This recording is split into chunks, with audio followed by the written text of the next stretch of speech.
This guide has been designed for teachers, TAs, head teachers and anyone in general who wants to know about the early years reform and the new EYFS framework that's going to have to be used in 2021. It's been made really clear and shows you each goal at a time. On each goal, it shows you what might have been taken out and what's been added in. And also there are a couple of things that have actually switched from one goal to another goal. Although initially, when you look at all the information online, it's quite a minefield. Actually, when you see it in print broken down, it's actually quite easy to understand. If we look at PSED first of all, personal, social and emotional development, making relationships has now been changed to building relationships. Looking at the statements broken down, in the old framework, play cooperatively, taking turns with others, that pretty much has stayed the same, but they've added in work. So not only do children need to play cooperatively, they need to work cooperatively as well. Take account of one another's ideas about how to organise their activity, that's been removed. Showing sensitivity to others' needs and feelings, that is very similar in the new framework. They've just added in that they need to be sensitive to their own needs as well as others.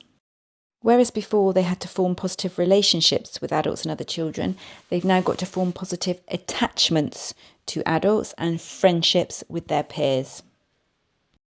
If we continue with PSED, what used to be self-confidence and self-awareness and managing feelings and behaviour has now been intertwined and merged to create self-regulation and managing self. So there's been a lot of crossovers amongst them. Children need to continue in the new framework to be confident to try new activities. However, in the old style, it stated that they had to say why they like some activities. Nowhere is this now stated in the new framework. So in the new framework, as well as remaining to be confident to try new activities, they have to show independence, resilience and perseverance in the face of challenge. Having to be confident to speak in a familiar group, talking about their ideas and choosing resources they need for their chosen activities, as well as saying when they do or don't need help. This has now been removed in the new framework. They now have to set themselves goals and work towards them. They need to be able to wait for what they want and control their immediate impulses when appropriate.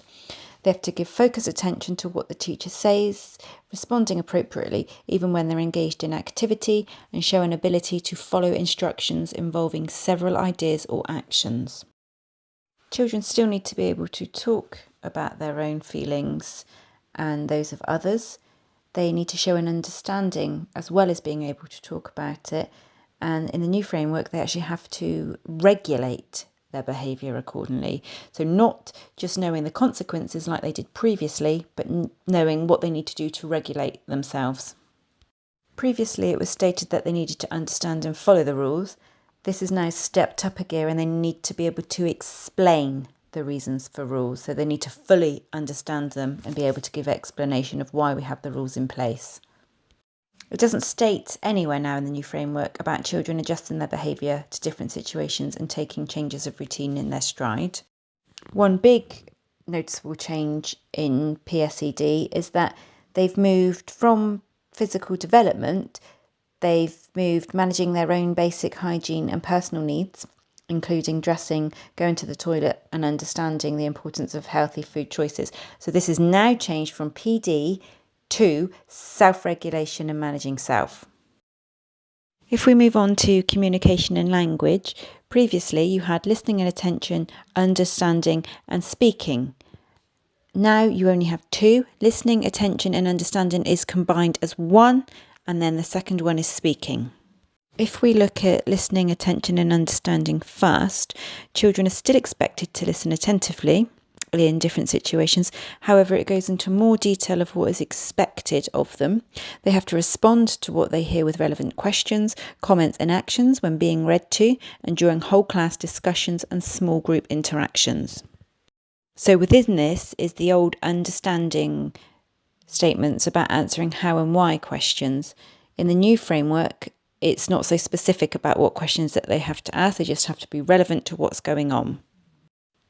Previously, it was specified that they had to listen to stories and anticipate key events, responding to what they hear with relevant comments. Now they just have to make comments about what they've heard and ask questions to clarify their understanding.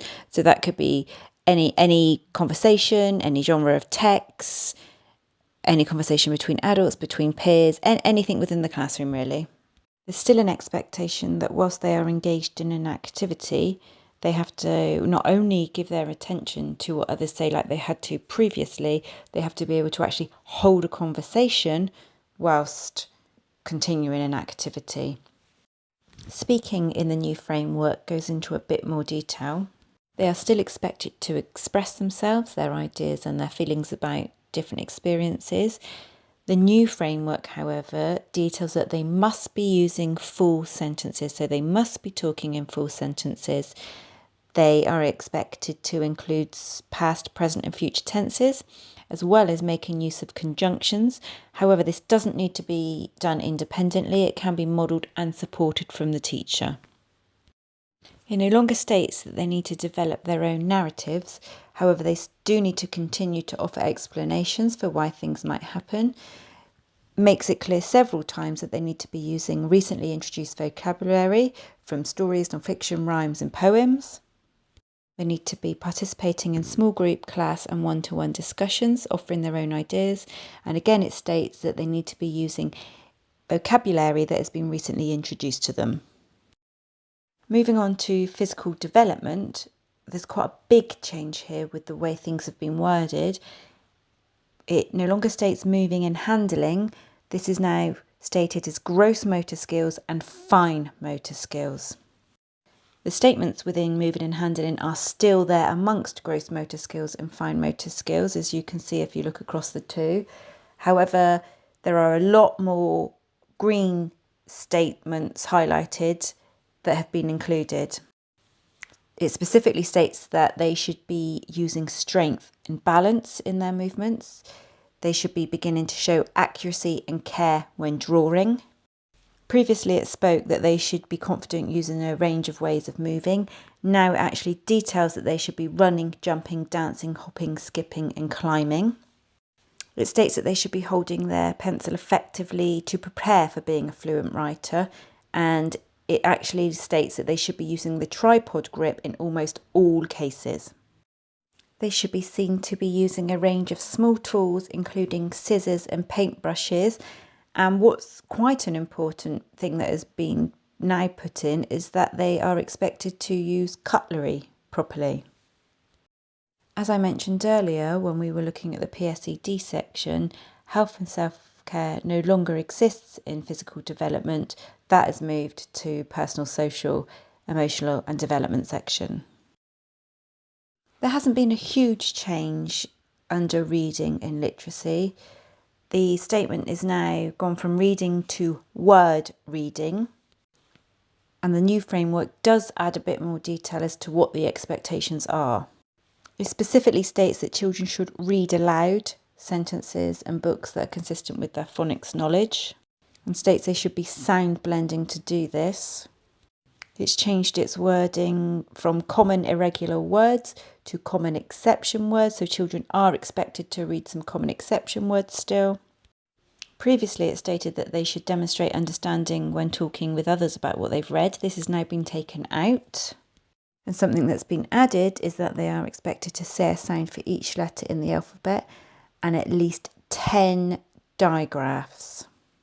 The alphabet expectation used to be in the 40 to 60 month section.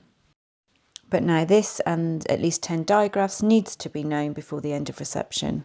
A few changes have been made to the writing section as well. It doesn't specifically state now that children should use their phonic knowledge to write words in which match their spoken sounds, and it's no longer suggested that they have to write some irregular common words, so common exception words. They should still be writing simple sentences that can be read by others, but it also states that they can write simple phrases as well as sentences. It doesn't just have to be sentences. It also states that most of their letters should now be recognisable and formed correctly. A new comprehension section has now been added under literacy in the new framework. They should be anticipating where appropriate key events in stories. This was previously under communication and language. They should be able to demonstrate the understanding of what's been read to them by retelling stories and narratives using their own words and recently introduced vocabulary. Again, they are stating the importance of vocabulary. We're seeing this as quite a big focus as we go through the new framework. And then they should be using this new introduced vocabulary during discussions about stories, non-fictions, rhymes, poems, and also during their role play. So moving on to the maths goal, we can see that they've changed number to number and number patterns. They're now expected to verbally count beyond 20. Previously it just stated from 1 to 20, but now they need to start going beyond that and recognising patterns in the counting system. One more and one less is not specifically stated. A lot of the focus is getting them to embed number knowledge to 10 now, so they need to compare quantities of up to 10 in different contexts, recognising when one quantity is greater than and less than or the same as the other. So that's important, knowing that when two groups are the same, equal. That wasn't necessarily specified in the old framework. The old framework says that children should add and subtract two single-digit numbers. However, in the new framework, it clearly specifies that a deeper knowledge of understanding bonds is needed and that children should be looking at number bonds up to 5 first, including subtraction facts, and when they've got this secure, they should be moving on to bonds to 10. It states that children should be exploring and representing patterns within numbers up to 10, and this should include knowing even and odd numbers, doubling facts, and how quantities can be distributed equally. They should have a deep understanding of the number to 10, so we're not rushing to 20 in early years now, we're having a deeper knowledge of numbers to 10, including the composition of each number. Children should be able to subitize up to 5, and this means that they should automatically be shown a pattern of numbers up to 5. So for instance, if you roll a dice, and they should automatically be able to say 5 on the dice when the 5 pattern shows. The biggest change to maths is that shape, space and measure has been removed. It's really important to understand that although shape, space and measure is no longer a goal, in the framework it does state that it should be part of the curriculum and the environment, and children should still be exposed to these. Under understanding the world, we still have people and communities. This is slightly changed to now be stated as people, culture and communities. And then we have a past and present section as well. In the old framework, children were expected to talk about the past and present events in their own lives and lives of family members. Under people and communities, this has now been changed to the past and present section. And they also need to be thinking about and talking about their role in society. The statement that they had to understand that they don't always enjoy the same things as other children and they need to be sensitive to the needs of others, this has actually been removed. But they should still know about similarities and differences between themselves and others, among families, communities and traditions, and in the new framework, different religions in this country, drawing on experiences that they might have of themselves, but also what's been read to them in class. They should be able to describe their immediate environment using knowledge from observations, discussions, stories, non-fiction texts and maps. And they should be also using stories to understand the past by looking at the settings, the characters and the events that they encounter in books that are read in class and during storytelling sessions. Understanding the world and the world section pretty much stays the same, but there is a lot more emphasis on the natural world around them and what naturally happens. They should be looking at the seasons now and changing states of matter. They no longer need to necessarily explain why things occur, but they should be making observations, exploring the natural world and drawing pictures of animals and plants. The biggest change for understanding the world is that there is no longer a technology section.